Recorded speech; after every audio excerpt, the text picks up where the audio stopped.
화요일 새벽 묵상 하나님 말씀입니다. 로마서 5장 12절에서 21절까지의 말씀입니다. 신약 성경 246면에 있습니다. 로마서 5장 12절에서 21절 말씀 제가 읽겠습니다.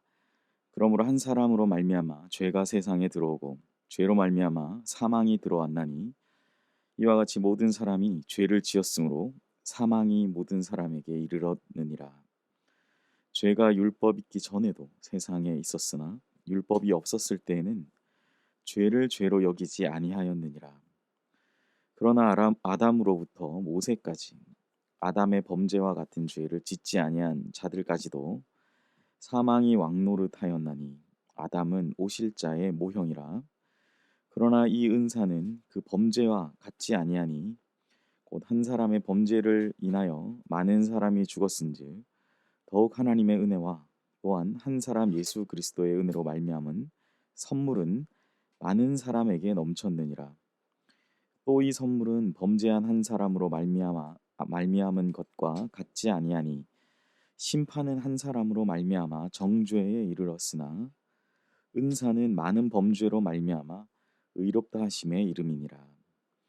한 사람의 범죄로 말미암아 사망이 그 한 사람을 통하여 왕노릇하였은즉 더욱 은혜와 의의 선물을 넘치게 받는 자들은 한 분 예수 그리스도를 통하여 생명 안에서 왕노릇 하리로다.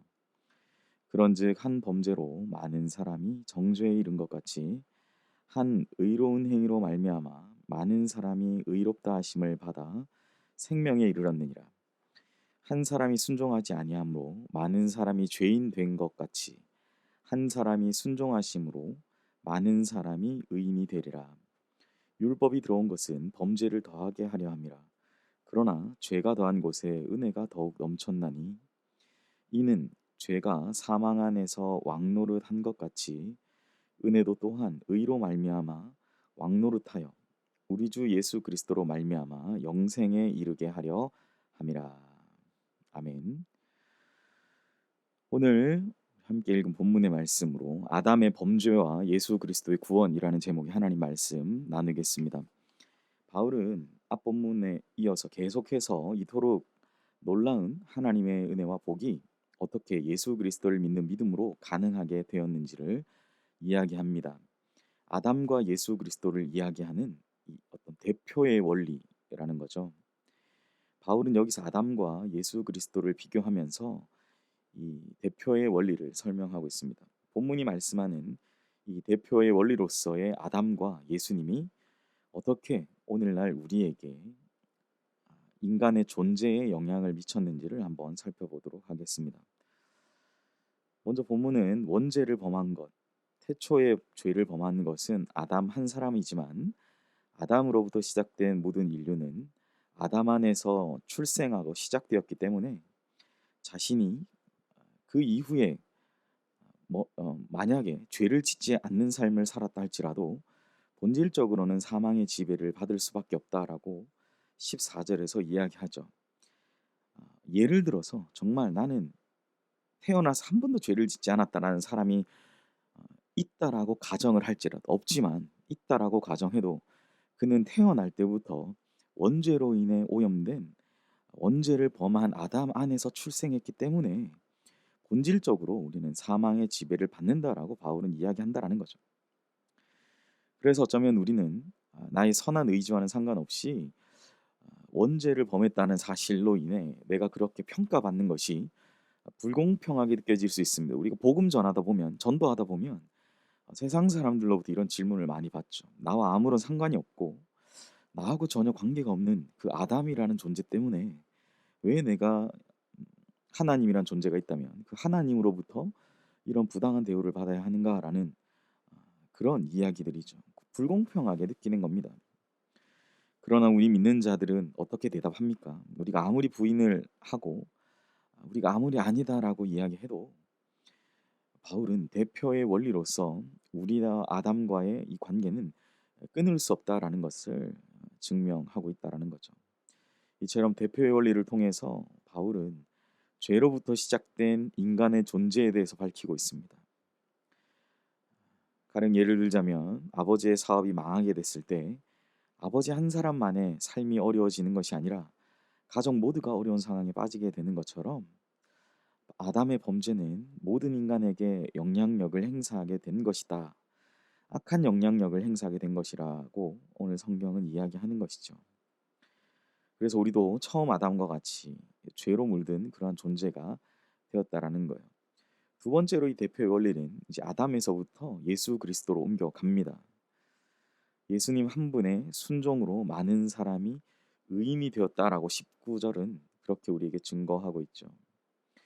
그렇기 때문에 한 분 예수 그리스도로 말미암아 하나님의 은혜와 그 의의 선물들이 넘치게 주어지고 우리 안에 그 생명이 왕노릇하게 되었다라고 오늘 본문 17절은 우리에게 증거하고 있습니다. 아담 한 사람이 범죄했는데 모든 인간을 죄인이라고 부르는 것이 불공평한 일이라고 불평한다면 예수님 한 분의 순종과 죽으심으로 그분을 믿는 모든 사람이 의롭다함을 받은 것 역시 불공평하다고 해야 할 것이죠. 세상 사람들 입장에서는 왜 너희만 구원받냐? 왜 너희만 예수 안에 있다고 구원받냐라고 불공평하다라고 말하는 거예요. 세상은 늘 불공평을 얘기하죠. 아담 안에서 죄가 있다라고 말하는 것도 왜 우리가 그 영향을 받냐라고 불공평하다 말하지만 예수님 안에서 구원받는 것도 결국 불공평하다라고 여기게 되는 것입니다. 사람은 자신의 판단과 결정으로 죄를 지었고 심판을 받게 되지만 하나님은 이러한 오염된 죄로 말미암아 오염된 그 인류를 구원하시기 위해서 자신의 하나뿐인 독생자 예수 그리스도를 십자가에서 죽게 하셨습니다. 사랑하는 성도 여러분, 이 놀라운 은혜가 다시 한번 우리 안에 각인되어지고 불공평함이 아니라 공평하신 하나님의 그 은혜를 마땅히 감사하며 살아가시는 오늘 하루가 되시기를 소원합니다. 우리가 빨래할 때도 찌든 때를 벗겨내기 위해서 더욱 강력한 세제를 사용하려고 하듯이 하나님은 죄가 더한 곳에 더 많은 은혜를 넘치도록 베푸셨습니다. 과거에는 죄가 사망 안에서 왕노릇한 것 같이 이제는 그 죄 가운데 은혜가 넘치도록 부어짐으로 그 은혜가 의로 말미암아 왕노릇하게 하신다라고 성경은 증거하죠. 그래서 예수 그리스도를 믿는 자에게는 영원한 생명이 주어집니다. 하나님이 인간에게 스스로 선택할 수 있도록 허락해 주셨고 인간의 자의로 범죄했더라도 하나님은 변함없는 사랑으로 우리를 구원하신다라는 사실이죠. 이 때문에 세상 사람들 또 믿음이 약해진 사람들이 왜 하나님은 우리를 죄 짓도록 내버려 두셨는가? 라고 따지는 이 사람들의 혹시 여러분 중에도 계신다면 그러한 불평은 하나님이 보실 때는 주제넘는 것이 되는 것이죠. 왜 하나님 우리 죄 짓도록 내버려 두었는가? 그건 하나님 핑계 될 게 아니에요. 결국 죄를 내가 선택하는 거죠. 내가 행동하는 거죠. 마음을 먹는 거죠. 하나님은 그렇게 우리를 내버려 두신 분이 아니에요. 어떻게든지 그 은혜 가운데 거하도록 죄가 거한 곳에 더욱 풍성한 은혜를 부어주시는 하나님이심을 우리는 분명히 기억해야 될 것입니다. 그래서 오늘 하루는 이 하나님의 놀라우신 은혜에 우리가 감사와 찬송을 올려드리며 하나님 앞에 겸손히 행하는 것 외에 나는 아무것도 할 수 없는 존재이군요. 나는 아무것도 행할 수 없는 그런 존재이군요. 라고 믿음의 고백을 올려드리면서 정말 하나님께 착 달라붙어서 살아가야 할 그러한 우리 성도의 삶이 되시기를 주님의 이름으로 축복합니다. 말씀을 정리합니다. 하나님이 아담에게 자유의지를 주셨던 이유와 예수님을 십자가에 달려 죽게 하실 이유는 사실 없었습니다. 왜냐하면 이 자유의지를 가지고 뭘 선택했어요? 죄를 선택했단 말이죠. 그리고 그 죄 때문에 예수님을 십자가에 달려 죽게 하셔야만 했던 것입니다. 우리를 구원하신 것도 심판 가운데 내어버리시는 것도 어떠한 하나님의 의무사항이 아니었어요. 그런데 하나님은 그럼에도 불구하고 이 모든 것을 행하신 이유, 바꿔 말하면 하나님이 우리에게 자유의지를 주신 이유, 나아가서 예수 그리스도를 십자가에 달려 돌아가시게 하신 은혜가 넘치게 하신 이유는 이 모든 것을 행하신 한 하나의 이유는 바로 우리 모든 인류를 향한 이 모든 이 세상의 사람들을 향한 하나님의 사랑입니다. 사랑하는 성도 여러분, 우리는 우리를 사랑하신 하나님 앞에서 더 많은 것을 요구하고 "왜 이런 것을 내게 행하셨냐?"라고 불평불만하며 살아가는 사람들이 아니라 주님 안에서 우리를 향한 이 하나님의 사랑을 깊이 생각하면서 주님의 그 은혜와 사랑에 감격하고 또 감사하고 찬양하며 살아가야 하는 오늘 귀한 하나님이 주신 귀한 하루가 되시기를 축복합니다. 기도하겠습니다. 하나님, 아담은 자유의지를 가지고 결국 범죄했습니다. 하나님이 금지하신 것을 어기게 되었던 것이죠. 그런데 하나님은 사람의 잘못된 행위 가운데 있었음에도 불구하고 하나님의 독생하신 아들 예수 그리스도를 우리에게 보내주심으로 말미암아 결국 우리를 향한 하나님의 사랑을 표현해 주셨다. 우리에게 행하셨다라고 바울은 오늘 강조하고 있습니다. 오늘 하루가 이 구원의 그 은혜, 아담은 범죄했지만 예수 그리스도로 말미암는 구원을 베푸신 그 하나님의 행하신 일들을 깊이 생각하면서 하나님 앞에서 더 많은 것을 행해 달라고 이것도 해달라, 저것도 해달라. 그렇게 불평하며 불만하며 더 많은 것을 요구하는 삶이 아니라 주님께서 내게 이미 베푸신 그 은혜와 사랑을 더욱 감격하며 감사하며 찬양하며 살아가는 우리 사랑하는 연희교회 모든 성도님들 되게 하여 주시옵소서. 감사드리며 예수님의 이름으로 기도합니다. 아멘. 이 시간 우리 들은 말씀 생각하시면서 이 대표의 원리를 통해서 주신 하나님의 사랑을 깊이 생각하며 감사와 찬양으로 하나님께 영광 돌리는 복된 그 은혜가 넘치는 하루 되게 해달라고 기도하시기 바랍니다. 교회를 위해 기도할 때 목양과 양육을 위한 기도를 드립니다. 코로나 장기화로 인해서 대면할 수 없는 상황 속에서 체념하지 않고 성도님들의 신앙과 삶을 위로하고 격려하기 위한 사역의 지혜를 달라고 기도하시고 어린아이부터 청년 어르신들까지 모두가 존중받고 사랑받는 교회가 되게 하시고 어느 누구도 소외되는 이 없는 건강하고 행복한 교회가 되게 하소서. 네 번째로 온 오프라인 신방을 통해서 교회와 성도와 성도의 교제가 넘치게 하셔서 살아있는 교회 되게 하소서.